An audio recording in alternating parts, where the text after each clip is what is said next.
Your deepest desires are messages from the soul. Welcome back to Along This Spiritual Journey. I am Jah, your spiritual tour guide, and Y is for yearning. Now, when we speak about the topic of yearning, we're not talking about the superficial aspects of what the human body desires, like hunger or pleasure, or things that are superficial as far as momentary. Yearning for the soul is a deep sense of knowing that there is something you're supposed to be doing, that you're meant to do. A lot of times we identify this as purpose, and there will be the naysayers who say there's no purpose, no one has a purpose, we're just here to exist. This is why it's controversial for some, but there are chosen ones.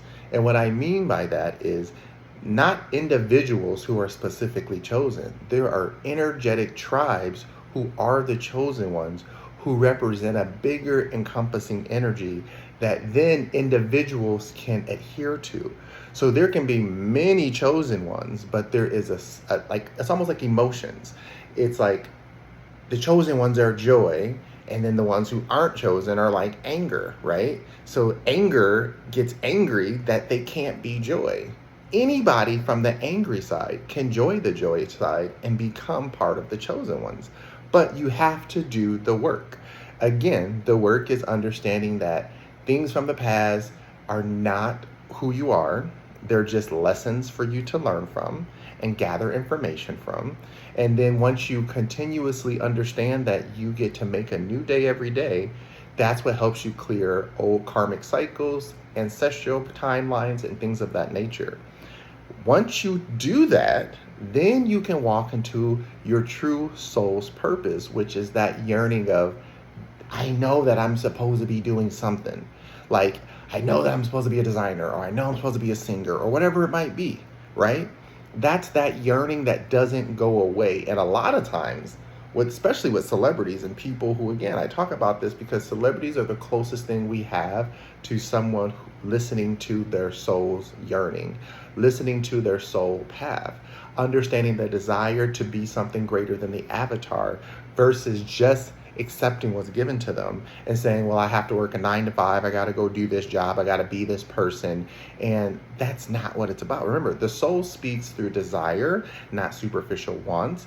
It doesn't need anything except for you to clear its path of blockage. That's what we as the human avatar are meant to do. So when we talk about this sacred tug of war and it refuses to fade away, it's because we're tapped in and tuned in. And unfortunately, some people, because of modern day medicine and Western whatever, have convinced people that if they feel this urge and hear these voices, that they're mentally ill. There are some people where their body cannot handle the chemistry, and so they get to a point of mental illness that is hard to get the avatar back on track. But some of us understand that, okay, I'm not mentally ill. I understand that there's voices and energies that talk to me, that is guiding me to a greater purpose than just existing. Existing is a gift. There is nothing wrong with just existing. But while we exist, we also have the opportunity to play along in this game, because life is a video game. Some people say it's a simulation, others whatever they want to call, but it's more so about following the signals that align you to the game per se. We say pathways or the journey that take you towards your deeper truth, right? So when you understand that this yearning is something that becomes a desire, you have to understand divine yearning and desire. Desire is more so, well, I want what they have because it looks nice, or everybody else has it, so I want it, or, well, I should have it because such and such and such and such. That's a desire. Again, there's nothing wrong with desires, but they do become superficial when they're attached only to the ego, and you're only doing it because you want it because everyone else has it, versus a spiritual yearning, which is unlike a desire. It is something rooted that has nothing to do with external validation. It's about learning the difference between who you are. Again, I talked about this. If you have the confidence in knowing who you are, then you're not going to lose track of why you're doing something. If you're doing it strictly out of desire and ego, along the way you forget why you're doing it. And you, again, some celebrities, you hear them say, I lost my way. Like I was doing it because, I thought I wanted this and I thought I needed this, and I came from nothing and I wanted to be something, and my mom and dad didn't have. Again, those are great reasons to want to achieve, but if it's your only reason for doing it and it's not because you have a real desire to do it or a real soul yearning to complete something, then it's going to become egotistical based and you're going to fall apart, i.e. Yeezy, right? Whatever they're doing with their life, no judgment to them, it became ego based to the point that now they don't even understand the purpose anymore of what they were doing. I'm sure in the beginning they knew, but now you can tell the difference between a soul yearning and understand that I can make art, I can help people, I can move things, I can get things on their way. Now it's, I'm God and I'm this and I'm that. And it's like, you got to be careful. Yes, we are all a fractal part of God, but we are not greater than the source of God. So when we understand that, that's when the divine purpose is then aligned with the yearning, right? When we say, again, the organs are here to assist the body, we are simply organs, a part of a system that helps the universe. So when we, again, understand that, then we help complete a puzzle with a bigger picture. So like, if you have, for example, a deep urge to move somewhere, you don't even know why you want to live there, but you just feel like I would be really good there. I feel like this place I would just thrive. Or you don't even know. You just have an urge to be like, I just got to go here. That's a soul aligning with its path. Like right now, I ended up somewhere, I'm not going to disclose yet, but I ended up somewhere where I wasn't sure, like, I never want to, like, when in my mind, in my logical ego mind, I was like, I don't want to live there because of this and politics and blah, blah, blah, blah, blah, blah. And then I realized, I was like, no matter where I live in the US, I'm a black gay man. So I'm going to deal with issues no matter what. So it's a point of saying, well, let my soul tell me where to go. Let my soul align me. And lo and behold, never did it before. I randomly just did the astrocartography, and it was like, this is where you belong. This is where you thrive. And I was like, soul yearning. Like my soul literally told me where to go. I just trusted it. I didn't fight it. I didn't try to make sense of it. I just went along with it. And yeah, sometimes you have to start all over, fresh again, from the beginning, even if you don't want to. But when you again listen to that, when I say yearning, I mean like when I was before I left where I was in St. Louis, Missouri. I think it's a lovely place, but my soul was miserable there. Literally miserable. It didn't hit the same. Like the parties, the people, the environment was not for me. Don't get me wrong. The food was great. The people were cool, but it just felt like there was no connection. Even the people I would try to kick it with, it just felt like anything I said went over their head, or there was no connection to anything that I was trying to accomplish as far as, I'm into consciousness, spirituality, things of that nature. And again, I can be a regular person and talk about, celebrities and food and this and that. But it got to a certain point where they started to look at me like, who do you think you are? Why do you think you know so much? And that's when I knew, like, okay, I'm not aligned here. I'm not meant to be here. It's time for me to go. It's time for me to drop this, because real alignment feels natural. It doesn't feel forced. And every year I felt like I was forcing myself to sit there, and I felt like I was forcing myself to be there, and I wasn't happy. One place that I was happy, but I left out of fear, was San Diego. Loved it there. I thrived there. I was doing amazing there. But when some things happened in my life that really sucked, and some tragedies happened, unfortunately, and some people left this earth, I just didn't want to have that connection there anymore, unfortunately. And so instead of just trying to process the energy and the emotions and leave when I was ready, I just up and packed and left out of fear, right? Because at the time when it happened, it was like, I lost the job, I lost the relationship, I lost a friend, and it was hurtful. It was really painful. But through that process, I still found myself, and another place where I did really well was Oregon. Again, loved it there. was thriving there. But because my ego was like, well, no, I don't really see why I'm here. I don't understand my purpose, why I'm here. I up and left out of fear. And I ended back up in the Midwest in a state that I never should have been in. I ain't going to name that state because I don't want to give it no hate.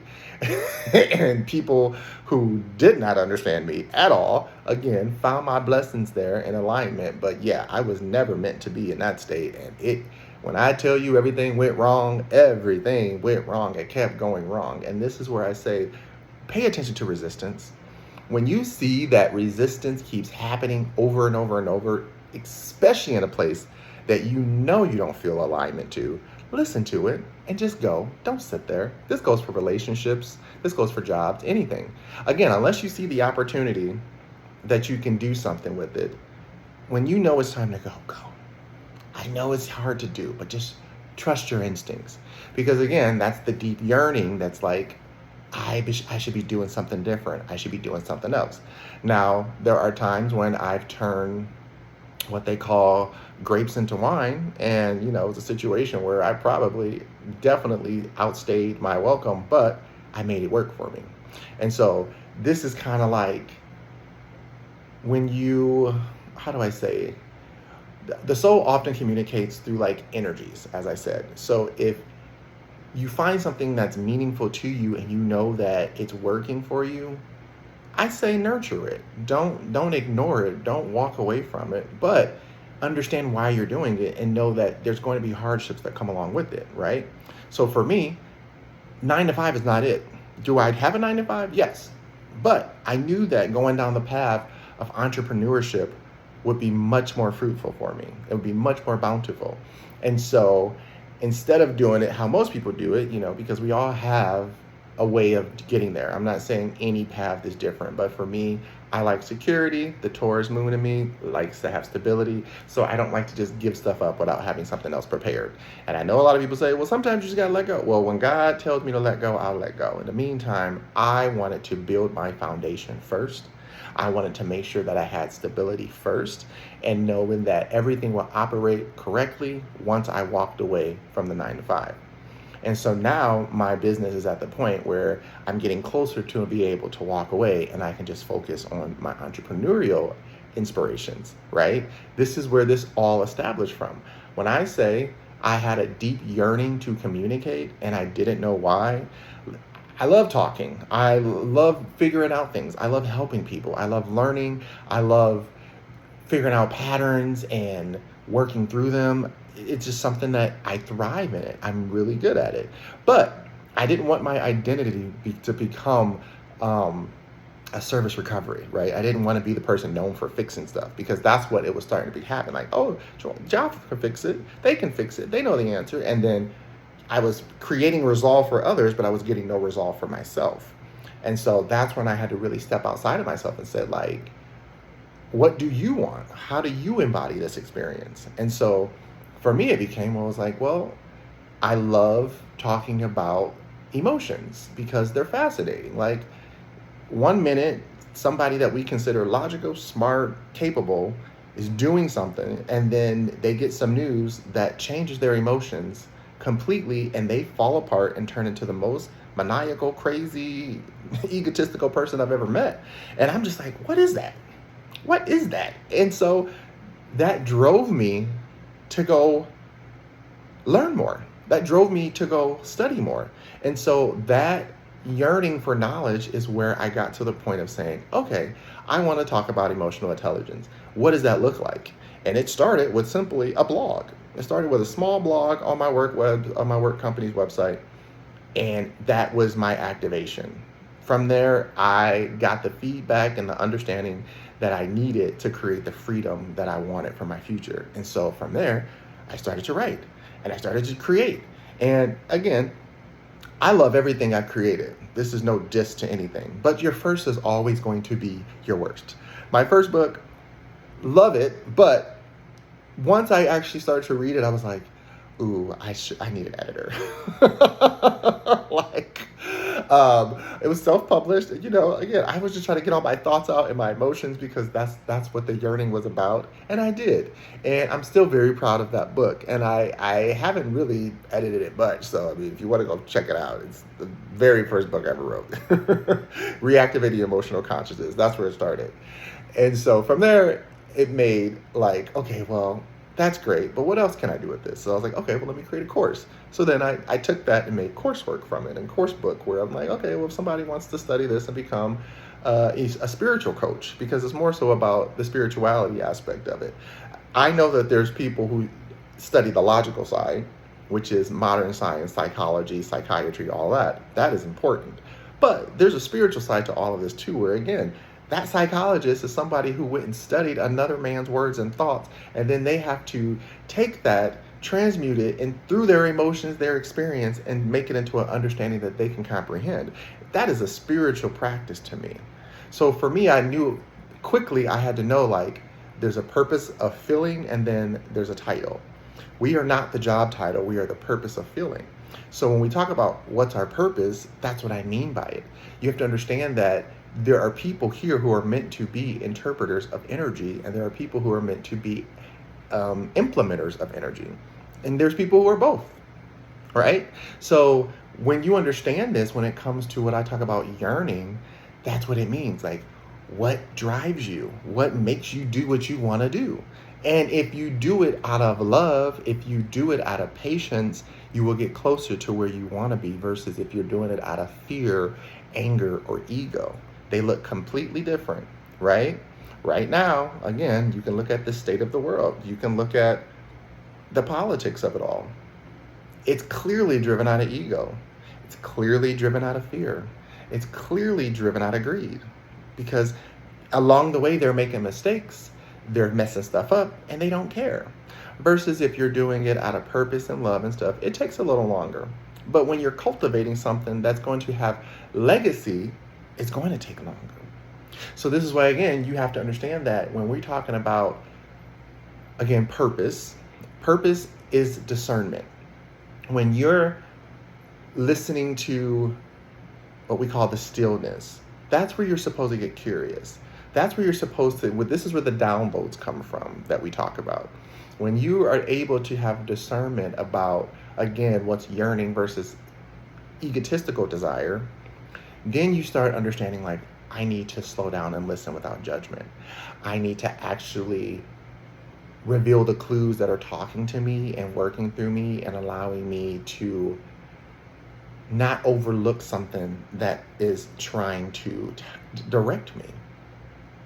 Like, again, when we think about great explorers, they had to trust their instinct as well as trust their training. Right? So when you, the human, do the work, when you go study the earth and you study the environment around you and you see the flow of how it works, you see where the animals go and you see how the wind blows and you see how things migrate, then you start making notes, right? Then you can actually say, okay, well, when you get to a fork in the road, now you have indicators and clues to say, the wind's blowing that way. I want to go this way because if the wind's this way, it's going to go that way. And then the sun's up here and that's discernment in action. And it leads you down the path that you want to go.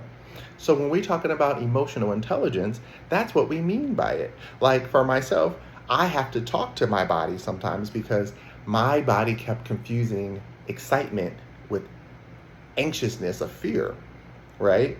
Because every time I felt anxious, I knew it was excitement, but my body thought it was fear. So my body, the heart's racing, I'm feeling nervous. I don't know why. And it's like, why do I feel nervous? Why do I feel scared? And it's like, you don't. You're excited. You're ready for this. You want this. This is what you've been waiting for. And so then my body trusts me, and then my soul is able to do what it needs to do. So when I get to a point of needing to do action, it's not going to hesitate and self-sabotage. Does that make sense? Because a lot of the times we sabotage what we desire because we're not understanding that desire is something that we think we want versus a yearning, which is something that we know we want, right? There is nothing wrong with knowing what you want. Do not let people convince you of what they want and then tell you that's not what you want. If you know what you want it. There's nothing wrong with wants. There's nothing wrong with desires. But again, there's a duality to everything. Again, there's a double-edged sword to everything. So you have to understand, if this is my desire, why do I desire it? Because I'm yearning for something that I want, right? I'm yearning for love. I deserve love. I want love. But my desire becomes, they got to be this tall, this height, this weight, da da da da da. Nothing wrong with that. But if the universe brings it to you in a different package, and it's everything that you said you want that is aligned with love, do you take what's love, or do you take what your body chemistry is saying? And you know what I'm talking about. So this is why, again, it's important to understand that two things can be true at once. And this is why we talk about the bridge of duality that goes into the realms of polarity, right? Every world has its two, no matter what you do.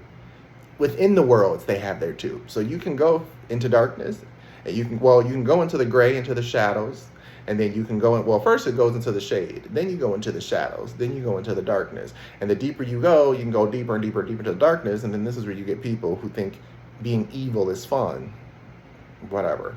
And then you have people where, I'm in the light. Same thing, you go into a bit of shade, and you do what you got to do, but as you go out of that light, it gets brighter, it gets hotter, it gets more intense. And then these are the people who literally think that they are higher than thou. They put everything on a pedestal and that they can do no wrong, and now they get to judge people. That's not how life works either. Because within that realm of judgment, you still have to go be judged. Within that realm of being evil, you still have repercussions. These are the forks in the road that come with understanding what it means to follow your purpose, follow your path. So when you understand this and you know that, okay, my yearning for wanting to teach cannot be greater than my understanding for needing to learn myself, right? If I'm going to be a teacher, if I'm a self-proclaimed teacher, I cannot be so egotistical that I am unable to learn. Because why am I here? The whole point of being a teacher is to share what you've learned, is to give back, is to know that there is meaning beyond just existing. Existing is a gift, but while you're existing, what are you doing? The water exists, and what we say, it does. The water is just existing and it does nothing. That's a lie. The water is existing and it looks like it's doing nothing, but it's giving life to everything. Everything on this earth needs water. Everything on this earth is thriving because of some level of water, from the fluids we drink to the things we grow, right? So water has a purpose, even if it doesn't look like it has a purpose. It's existing as it should, but its purpose is to be sustenance, a fluid, what we call a lubrication to life. So this is the same for whoever you're meant to be. Whatever you're yearning to do, do it. Because again, you don't know how you doing your work is going to be a bigger piece of the puzzle or a bigger part of the system that is needed, right? Because when we understand this, then life is easy. Life becomes less complicated. This is when I said again, you don't want to ignore this yearning, and you don't want to try to rationalize it away either. What purpose does that serve? At that point, now you're just self-sabotaging, and now you're blocking your blessings. And this is where even I could admit I was getting stuck, because as an Aquarius, I love to rationalize everything. I need to make everything logical. I mean, come on, my platform is about emotional intelligence, and I'm trying to make emotions logical. That right there is an oxymoron, but it's plausible on some level because it's necessary. It's necessary to give structure to some things so that we can make it more malleable. And then there's other parts of spirituality where I have no answer to it. It's never going to be perfect the way I need it to be. Other job. And that's just the way it works. So we have to understand that when we know that it's okay to want things. Again, I'm not saying that desires are bad at all. But underneath desires, there's a yearning. Yearning is the process of baking. The desire is the cake, right? I desire cake. I want cake. Why? Okay? So you have to understand, why am I desiring cake? While it's baking, while it's being made, what is the purpose? Am I going to try to eat the whole cake? Am I going to share the cake? Do I just love cooking? Do I just love baking? Do I just want something sweet? That's the questions you have to answer for the desire. And then if the desire aligns with the yearning, then the blessings come in. But if you're like, I'm craving something, I'm yearning for cake, I'm yearning for cake, okay, I'm making a cake, and then you eating, and I don't want that, okay, well, now you just self-sabotage the whole purpose. You did the ingredients, you put in all the work, you baked it, and then you just let it fall apart. Why? Right? That's why I say you have to understand who you are authentically. Having confidence in self is the most important part of the spiritual journey. Authenticity is the next most important part of this spiritual journey, because you can be confident without being authentic. Trust me. But I would rather you be confident and know what you're doing than inauthentic and not knowing what you're doing. Right? Because I know that once you step into a realm of doing, you have to be confident. You can figure out the authentic part later. I can be authentic, but I'm not doing anything, right? I know people who are authentic as hell, and they ain't doing nothing with it. And they think that that's enough to fulfill their yearnings, that that's enough to get what they require. And in that moment of being authentic without doing, that's when it becomes a desire that can become superficial, and now you're chasing something that's not meant for you. Versus if you have confidence and just doing, okay, well, I'm out here doing the work. Now what? Okay, well, now that you did the work, here's this universal test. Again, the universe itself is not testing us. There are just tests in the universe that you have to adhere to, because again, there's a bridge. The bridge is out. How do you get across? That's not the universe testing you. That's just logic. How do I get across now? So in the spiritual realm, it's the same thing. How do I get across here? If I'm yearning this thing that's over there, how can I align my genuine desires, not my egotistical desires? How can I align my genuine desires to get across to fulfill this yearning? That's what it's all about. Same thing with love. If you know that you're meant for a family and love and a relationship, then that means you have to okay, I'm yearning this thing. So what do I have to do to get it? What is the process of baking? What do I need to do to prepare myself? And you prepare yourself adequately so that when you're baked and prepared, then you can put yourself out there on presentation, and then somebody else who has a desire for whatever you look like will be ready for you, okay? So again, I don't want people to think that I'm saying desire is bad. I just don't want people to have egotistical desire versus discernment of desire, which is, this is why I want it. And I want you to understand that yearning is important to all of it. Yearning simply means I deserve it. It is meant for me. I want it. Again, wants aren't bad, but why do you want it? Why do you need to have it? And when you can give answers, again, that aren't based on validation from the outside world, when you can give an answer that's not based on somebody else's critique or curation, that's when you start getting closer to your path. That's when you get closer to your answers. So again, if you want to be the best button maker, be the best button maker. You don't even have to be the best. If you want to make buttons, just make buttons. Somebody gonna buy them. If you want to be somebody who produces toilet paper, make toilet paper. Somebody gonna buy it. So again, it's not about making a product. It's about you doing something that you enjoy. And if others benefit from it, then great. Now you're serving your purpose. And that's how you get to where you want to be. So however you utilize this information, utilize it. Do what you have to do. Again, I'm not telling you how to do it. I'm telling you how to use your energy in a way that benefits you. Okay? So for me, what I do is, again, talk to the body. When you start feeling emotions that you're not used to, ask it, well, what are you feeling? What do you think this is? Let it identify it. Don't you force something on it. Whatever the first thoughts come to, let them be the first thoughts. Those are not the final answer, but just let them be the first thoughts. Again, this is why journaling and other things are important. Let the answers come to you. And then you go back and use your logical brain to say, this is why I was yearning for this thing. This is why I now understand that the desire is aligned with the purpose, and I'm going to go for it, right? Because again, if you're only doing it, well, I'm yearning for this thing, I'm going to do it like everybody else.